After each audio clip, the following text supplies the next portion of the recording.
అప్పుడు ఏంటి అసలు ఒరిజినల్గా నేనేం చేయాలన్నారు. సరే ఇది ప్రాబ్లం అన్న.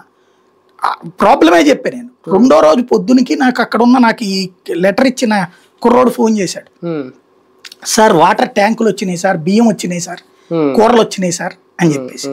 నేను చెప్పింది ఇట్లా ఆహారానికి సఫర్ అవుతున్నారు వాళ్ళు, బియ్యం డబ్బులు లేవు వాళ్ళకి.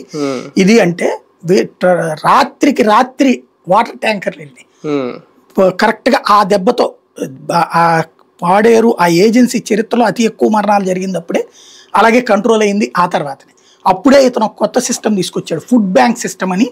ప్రభుత్వం 50 బస్తాలు 100 బస్తాలు బియ్యం అక్కడ ఉంచేస్తాయి. వీళ్ళకి అక్కడ కనుక బియ్యం లేకపోతే ఆ బియ్యం వాడేసుకోవచ్చు.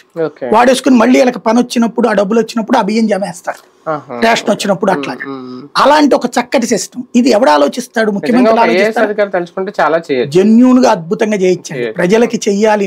నేను చూసినటువంటి అనేక మంది ఐఏఎస్లు ఐపీఎస్లు, నేను అదే చెప్తా, డాక్టర్ డిటి నాయక్ లేకపోతే ఏబి వెంకటేశ్వరరావు కూడా నేను సిన్సియర్ ఆఫీసర్ గానే చూసా, చెడ్డ ఆఫీసర్ గా చూడలేదు. నేను అప్పుడు ఏబి వెంకటేశ్వరరావు గారు అప్పుడు కూడా చెప్పాను, సిన్సియర్ ఆఫీసర్ ఆయన మీద నెగిటివ్ అంటున్నారు, పెద్ద పెద్ద రౌడీల్ని బొక్కలో దోచినోడు విజయవాడలో అన్నటువంటి.